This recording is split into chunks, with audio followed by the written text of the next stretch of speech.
Friends, आप सभी का हमारे चैनल पे स्वागत है। तो फ्रेंड, जैसा कि हॉस्टल वार्डन अभी वैकेंसी आया हुआ है EMRS का, तो यहाँ पे देखते हैं 2023 में क्वेश्चन पेपर जो हुआ था उसका मैं आज आपको रिव्यू कराने वाला हूँ, इसके सॉल्यूशन कराने वाला हूँ, किस तरीके उस क्वेश्चन पूछा जाता है और मैं इसमें आपको सारी डिटेल के साथ बताऊँगा। तो फ्रेंड्स, अगर आप EMRS से रिलेटेड वीडियोस चाहते हैं और EMRS की लगातार क्लासेस चाहते हैं तो आप हमारे चैनल को सब्सक्राइब कर लीजिएगा।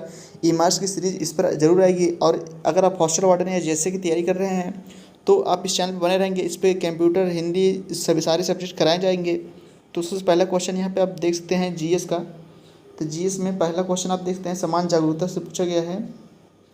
तो जैसे कि आप बता दें, इसमें जो EMRS में जो GS पूछता है उसका लेवल काफ़ी अच्छा होता है, मॉडरेट लेवल का होता है। तो यहाँ पे पहला क्वेश्चन आप यहाँ पे देख पा रहे हैं, यहाँ पे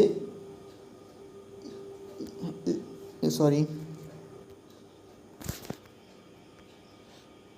यहाँ पे देखते हैं unified district information system for education UDIS के बारे में आपका कौन सा कथन सत्य है। तो यहाँ पे 3 कथन दिए गए हैं, जैसे कि यहाँ पे देखते हैं 3 कथन। पहला कथन क्या है, यह UDIS स्कूल शिक्षा एवं साक्षरता विभाग, शिक्षा मंत्रालय, भारत सरकार द्वारा शुरू किए गए सबसे बड़े मैनेजमेंट इंफॉर्मेशन सिस्टम में से एक है, पहला ऑप्शन। फिर दूसरा ऑप्शन क्या है, पूरा सिस्टम ऑनलाइन है और 2015 और 2014-15 से रियल टाइम डाटा एकत्र कर रहा है। और फिर यहाँ पे तीसरा ऑप्शन है, यहाँ पे देख सकते हैं तीसरा ऑप्शन है नीचे, यहाँ पे UDIS इंफॉर्मेशन का उपयोग करके योजना बनाने, साधन आवंटन का इष्टतम बनाने के लिए अनेक शिक्षा संबंधी कार्यक्रमों में लागू करने और प्रगति का आकलन करने में किया जाता है। तो यहाँ पे 3 ऑप्शन दिए गए हैं। अब इनमें से बताइए कौन सही है। तो यहाँ पे देखते हैं पहला ऑप्शन है केवल 2, 3, या B 1 और 3, या C 1 और केवल 1, या ऑप्शन D केवल 1 और 3। तो फ्रेंड्स, इसका ऑप्शन होगा कि B। तो B क्यों होगा, B में से पहला तीसरा क्यों होगा, क्योंकि जो ये UDIS है ये 2014 नहीं, ये 2018-19 के आसपास आया था। 18 या 19 शायद, हाँ ये कोरोना के टाइम पे आया था, तो इसलिए ये वाला 2015 जो 14-15 जो है ये वाला गलत होगा। बाकी ऊपर दोनों जो सही है, क्योंकि ये शिक्षा के लिए UDIS आया था, यही सही है। तो यहाँ पे देखते हैं इसमें दिए गए हैं आंसर B। तो आंसर B में मतलब क्या है, देखते हैं 18-19 में आया गया था UDIS। तो भी बता रहा था ये कोरोना के टाइम पे आया था, तो इसका आंसर ये हो जाएगा। फिर यहाँ पे नेक्स्ट क्वेश्चन है, यहाँ पे देखते हैं नेक्स्ट क्वेश्चन है परियोजना मूल्यांकन, प्रोजेक्ट अप्रेजल, बजट बनाना, उपलब्धियाँ अचीवमेंट और डाटा हैंडलिंग सिस्टम किसके अंतर्गत आता है। तो यहाँ पे 4 ऑप्शन दिए गए हैं। तो ये आता है किसके संबंध में, ये आता है शिक्षा के संबंध में, समग्र शिक्षा के संबंध में। तो फिर आते हैं नेक्स्ट क्वेश्चन की तरफ, देखते हैं इसमें से निम्नलिखित में से कौन सी अधातु आप समझ सकते हैं, केमिस्ट्री का है क्वेश्चन। तो जैसे कि सल्फ़र क्या है, सल्फ़र अधातु है, तो इसमें ऑप्शन हो जाएगा सल्फ़र। देखते हैं यहाँ पे दी सल्फ़र पर मोस्ट इन्फॉर्मेशन दिया गया है। सल्फ़र एक चमकीला पीला बहुसंयोजी अधात्विक और प्रचुर मात्रा में पाए जाने वाला रासायनिक तत्व जिसका प्रतीक S है, परमाणु संख्या 16 है, जबकि कैल्शियम, मैग्नीशियम, एल्यूमिनियम धात्विक तत्व हैं। फिर आते हैं नेक्स्ट क्वेश्चन की तरफ। नेक्स्ट क्वेश्चन में है, देखते हैं यहाँ पे दिया गया है, ये पॉलिटी का क्वेश्चन है।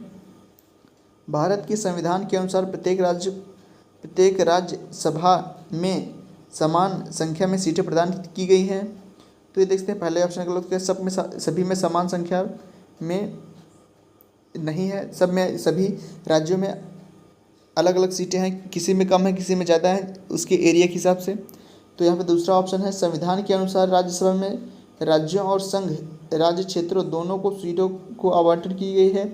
तो हाँ, ये ऑप्शन सही है। तो यहाँ पे देखते हैं इसमें कौन सा है, यहाँ पे देखते हैं ऑप्शन B, पहला गलत है किंतु दूसरा सही है। तो यहाँ पे देखते हैं, यहाँ पे इसके बारे में डिटेल में यहाँ पे सॉल्यूशन दिया गया है। फिर आते हैं नेक्स्ट क्वेश्चन की तरफ, ये भी पॉलिटी से रिलेटेड है। भारत में न्यायपालिका को संसद द्वारा पारित कानूनों को रद्द करने की शक्ति प्राप्त में निम्नलिखित में से कौन सी शक्ति स्पष्ट करती है। तो यहाँ पे 4 ऑप्शन दिए गए हैं। तो इन 4 ऑप्शन में क्या है, तो ये है जुडिशियल रिव्यू, न्यायिक समीक्षा। तो यहाँ पे इस एक्स्ट्रा इन्फॉर्मेशन यहाँ पे नीचे देखते हैं, भारत में न्यायपालिका को संसद द्वारा पारित कानूनों को रद्द करने की शक्ति न्यायिक समीक्षा के रूप में जानी जाती है। इसका अर्थ यह है कि कोई भी कानून संविधान के बुनियादी ढांचे या मौलिक अधिकारों का उल्लंघन करता है तो न्यायपालिका उन्हें उसे निरस्त कर सकती है। फिर आते हैं नेक्स्ट क्वेश्चन की तरफ। नेक्स्ट क्वेश्चन है, यहाँ पे देखते हैं, निम्नलिखित में से किसे 2023 में पद्म विभूषण पुरस्कार दिया गया था, प्रदान किया गया था? तो यह मुलायम सिंह यादव को किया गया था। तो आते हैं नेक्स्ट क्वेश्चन की तरफ। फिर यहाँ पे नेक्स्ट दे देते हैं, राष्ट्रीय परिवार स्वास्थ्य सर्वेक्षण के अनुसार भारत में 2022-23 के आर्थिक सर्वेक्षण में उल्लेखित निम्नलिखित में से स्वास्थ्य संकेतक 2015-16 के अनुसार के तुलना में 2019-21 के सर्वेक्षण के परिणाम में वृद्धि की गई है। तो ऑप्शन क्या है? तो ऑप्शन इसका है ऑप्शन सी, 5 वर्ष से कम आयु के अधिक वजन वाले बच्चों में। तो अब आते हैं नेक्स्ट क्वेश्चन की तरफ। यहाँ पे देखते हैं, जापानी भाषा में हार्बर वेव्स को किस नाम से जाना जाता है?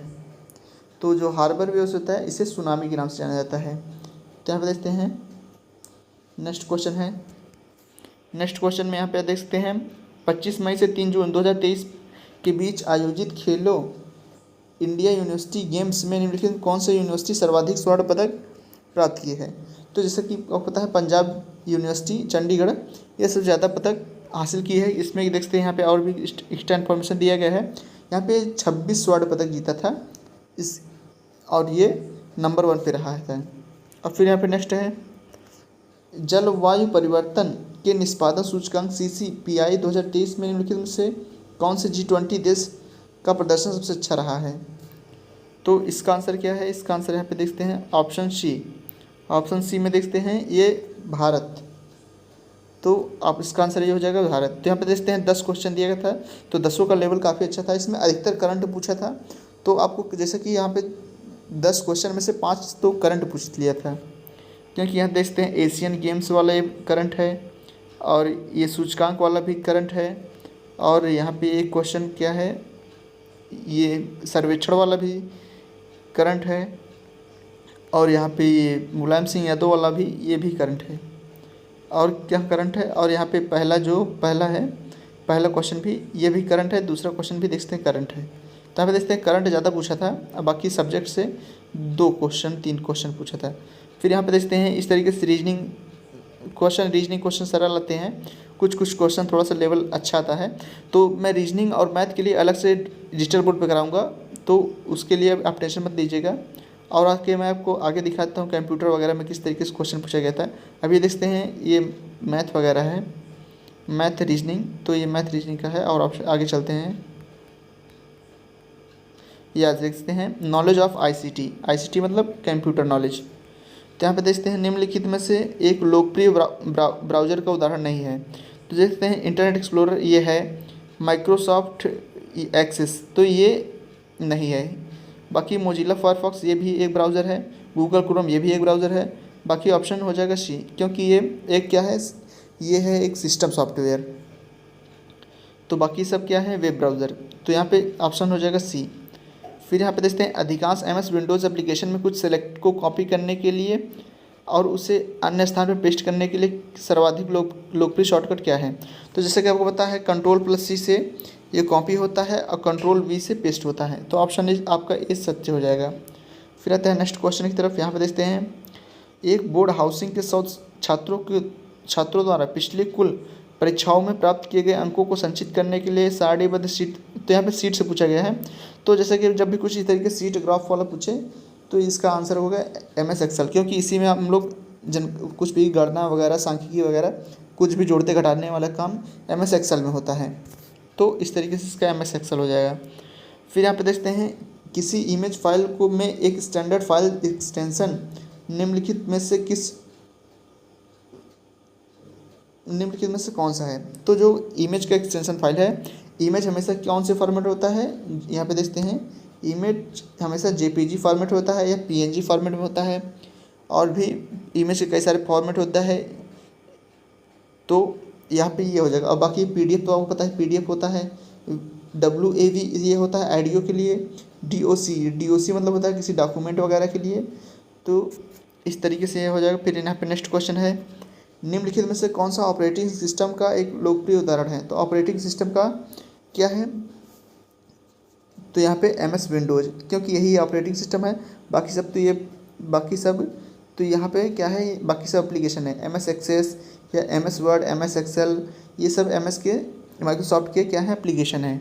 बाकी जो MS विंडोज़ है ये विंडोज़ का सिस्टम सॉफ्टवेयर है। तो यहाँ पे नेक्स्ट क्वेश्चन है, कंप्यूटर का रोम का पूरा नाम? तो इसका होता है रीड ओनली मेमोरी। और रैम का क्या होता है, रैंडम एक्सेस मेमोरी। तो होता है रैम के लिए। तो यहाँ पे देखते हैं, यह एक प्रकार का मालवेयर है जिसे हम सामान्यतः एक वैध और उपयोगी ऐप के रूप में अपने स्मार्टफोन पर डाउनलोड करते हैं, किंतु आमतौर पर हमारे स्मार्टफोन को नियंत्रित कर लेता है और हमारे डाटा सूचना को नुकसान पहुंचाता है, उसे चोरी करता है अथवा उसे अन्य हानिकारक क्रिया करता है। तो ये क्या है? तो एडवेयर क्या है? ये तो हमारे ऐड को रोकता है। और ये ट्रोजन है। स्पैम का क्या मतलब होता है? स्पैम मतलब काफ़ी ज़्यादा मैसेज आ रहे हैं, काफ़ी ज़्यादा ईमेल आ रहे हैं, कोई ईमेल आप भेज रहे हैं तो उसको स्पैम बोलते हैं। बाकी ये जो बता रहा है तो ये मालवेयर का वो ट्रोजन है। फिर यहाँ पे नेक्स्ट क्वेश्चन है, इनमें से क्या इनपुट डिवाइस नहीं है? तो जैसा कि माइक ये इनपुट डिवाइस है, स्कैनर भी इनपुट डिवाइस है, लाइट पेन भी इनपुट डिवाइस है। ये जो प्लॉटर है, प्लॉटर का मतलब समझते हैं, जिससे बैनर वगैरह प्रिंट करते हैं, बड़े बड़े पोस्टर बैनर प्रिंट करते हैं, वो एक आउटपुट डिवाइस है। उसमें हम अपना कागज़ या कपड़े पे जो जिस पे प्रिंट करते हैं, जो बड़े बड़े बैनर पोस्टर बनते हैं, उसके लिए प्लॉटर का उपयोग किया जाता है। तो इसका आंसर होगा ये। फिर यहाँ पे निम्नलिखित में से कौन सा लोकप्रिय वेब आधारित सर्च इंजन का उदाहरण नहीं है? तो इसमें से कौन सा सर्च इंजन नहीं है? तो जैसा कि याहू ये बहुत पुराना सर्च इंजन है, गूगल भी सर्च इंजन है, बिंग भी सर्च इंजन है, लेकिन एक्सेस ये सर्च इंजन नहीं है। फिर यहाँ पे देखते हैं DVD, जैसे कि पहले एक DVD आता था, DVD और CD। तो इसका फुल नेम पूछा है क्या है? तो इसका आंसर है डिजिटल वर्सेटाइल डिस्क। तो ये इसका अगर पूछे कितने GB का होता था, तो ये 4.7 GB के आसपास होता था। और जो CD होता था, CD कितने MB का होता था? ये CD होता था, CD 700 MB के आसपास होता, 750 MB के आसपास होता था। शायद 746 MB होता क्या, नहीं, ऐसे कुछ होता है, 700 MB के आसपास, मुझे अभी जस्ट याद नहीं आ रहा है। फिर यहाँ पे नेक्स्ट क्वेश्चन है, health and hygiene and A boarding house विषय पर एक एनिमेटेड मल्टीमीडिया प्रेजेंटेशन तैयार करने के लिए निम्नलिखित सॉफ्टवेयर में से सामान्यतः सर्वाधिक प्राथमिकता किसे दी जाती है? तो इसे इसका आंसर हो गया MS पावर पॉइंट, क्योंकि आगे चलते हैं। तो यहाँ पर नेक्स्ट क्वेश्चन है, कुछ बेसिक टेक्स्ट और paragraph formatting, bold, italic, underline के साथ साथ विद्यालय में प्रधानाचार्य को एक हाउस रिपोर्ट लिखने के लिए निम्नलिखित किस सॉफ्टवेयर का प्राथमिकता दी जाती है? तो यहाँ पे आते हैं ऑप्शन में। तो जैसे कि MS वर्ड जो होता है, इसको हम किसी भी टाइप वाइप करने के लिए या किसी को ईमेल मैसेज करने के लिए, कुछ टाइप करके भेजने के लिए, तो यहाँ पे MS वर्ड का यूज होता है। एडोब प्रीमियर का है, एडोब प्रीमियर एक वीडियो एडिटिंग सॉफ्टवेयर है। टैली क्या है, ये MS का वर्ड का ही एक MS का ही माइक्रोसॉफ्ट का ही सॉफ्टवेयर है। बाकी ये वर्ड जो है, इस पर हम कुछ भी लिखने का काम करते हैं। तो कंप्यूटर प्रणाली में राउटर क्या है? तो जैसा कि पता होता है, राउटर एक वाईफाई होता है। तो जैसे कि एक नेटवर्किंग उपकरण है, ये वो वाईफाई है। तो फिर आता है नेक्स्ट क्वेश्चन की तरफ, निम्नलिखित में से कौन सी एक वैलिड ईमेल आईडी नहीं हो सकती?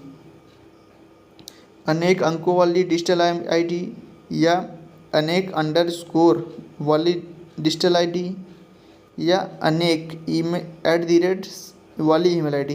तो जैसे कि आपको ईमेल आईडी पता होगा, एक बार @ से ज़्यादा आप यहाँ पे @ नहीं लगा सकते। तो ये एक वैध ईमेल आईडी नहीं सकती, क्योंकि @ सिर्फ एक बार पहले लगता है, वो जीमेल के पहले। और बाकी आप उसमें कई बार नंबर लिख सकते हैं, कई बार डॉट लगा सकते हैं, कई बार अंडरस्कोर लिख सकते हैं। तो ये वैलिड होता है, बट सिर्फ @ एक बार ही होता है। तो जैसे कि यहाँ पे एक और क्वेश्चन है, एक प्रिंटर जैसे कुछ हार्डवेयर संसाधनों को साझा करने हेतु एवं वायर केबल के माध्यम से एक कंप्यूटर लैब में अनेक कंप्यूटर को जोड़ने के लिए निम्नलिखित में से किस नेटवर्क का प्रयोग किया जाता है? जैसे कि अगर हम कई कंप्यूटर को आपस में जोड़ते हैं तो वो क्या होता है, local area network. Local area network में हमेशा हम अपने जैसे कि ऑफिस में कई सारे कंप्यूटर को एक साथ कनेक्ट करना है तो वायर्ड के थ्रू उन्हें कनेक्ट किया जाता है, जिसको हम लैन बोलते हैं। और वैन क्या होता है, ये वाइड एरिया नेटवर्क होता है। ये जैसे कि वाइड एरिया नेटवर्क में इसे वायरलेस तरीके से इसको जोड़ा जाता है। फिर आता है नेक्स्ट में आप देखते हैं निम्नलिखित में से कौन सा क्लाउड कंप्यूटिंग का एक लाभ नहीं है? तो कहीं से और हर जगह से रियल टाइम अभिगम्यता, तो ये होता है। और विभिन्न सहयोगी द्वारा उन्नत सहयोग, ये भी होता है। इंटरनेट कनेक्टिविटी पर आश्रित नहीं, तो ये गलत बात है, क्योंकि ये क्लाउड कंप्यूटिंग जो है पूरी तरीके से नेटवर्क पर ही आश्रित रहता है, क्योंकि बिना इंटरनेट के किसी भी कंप्यूटर में कोई भी चीज़ हम भेज नहीं सकते। तो ऑप्शन ये गलत हो जाएगा। बाकी ये बैकअप और डाटा को पुनर्स्थापित करने का में आसान होता है, ये भी सही है। जाते हैं नेक्स्ट क्वेश्चन की तरफ। आजकल के कंप्यूटर भाषा में एआई का लोकप्रिय नाम, तो जैसे कि एआई का आपको पता है आर्टिफिशियल इंटेलिजेंस, तो ये काफ़ी सरल क्वेश्चन है। नेक्स्ट क्वेश्चन है यहाँ पर निम्नलिखित में से कौन सा अधिनियम भारत में ई गवर्नेंस के लिए आरंभिक विविध ढांचा का उपलब्ध कराता है? तो ऑप्शन यहाँ पे एक दिया गया है, भारतीय दंड संहिता, गवर्नेंस अधिनियम, और क्या है यहाँ पे देखते हैं आईटी संशोधन अधिनियम या आईटी अधिनियम 2000। तो या इसका आंसर यहाँ पे दिया गया है, देखते हैं आंसर डी है आईटी अधिनियम 2000। तो यहाँ पे भारत में ई गवर्नेंस के लिए आरंभिक विविध ढांचा सूचना प्रौद्योगिकी अधिनियम 2000 आईटी एक्ट 2000 प्रदान करता है। यह अधिनियम इलेक्ट्रॉनिक रिकॉर्ड, डिजिटल हस्ताक्षर एवं साइबर अपराध से संबंधित मामलों को संबंधित करता है, जिससे ई गवर्नेंस पहलू को लागू करने में मदद मिलती है। फिर आते हैं नेक्स्ट क्वेश्चन की तरफ। नेक्स्ट क्वेश्चन है निम्नलिखित कौन सा एंटीवायरस सॉफ्टवेयर ब्रांड है? तो एंटी सॉफ्टवेयर ब्रांड नहीं है, तो जैसे कि मैकेफी है, नॉर्टन भी है, कैसस्पाई भी है, टैली जो है ये सॉफ्टवेयर नहीं है। तो यहाँ पे ऑप्शन डी गलत हो जाएगा। तो यहाँ पे देखते हैं स्टोरेज क्षमता छोटे से शुरुआत करते हैं और मेमोरी के सही आरोही क्रम, आरोही मतलब बढ़ते क्रम, तो उस वजह से सबसे छोटा क्या होता है केबी, फिर उससे बड़ा एमबी, फिर उससे बड़ा जीबी। तो यहाँ पे बी वाला ऑप्शन सही हो जाएगा। फिर यहाँ पे देखते हैं आगे पार्ट काफ़ी सारे हैं। तो फ्रेंड्स आज के लिए बस इतना ही। अभी नेक्स्ट वीडियो में मैं आपको इन आगे ये चाइल्ड से जो रिलेटेड है, पॉक्सो एक्ट, ये सारे अधिनियम के बारे में मैं बताऊँगा। तो मिलते हैं नेक्स्ट वीडियो में।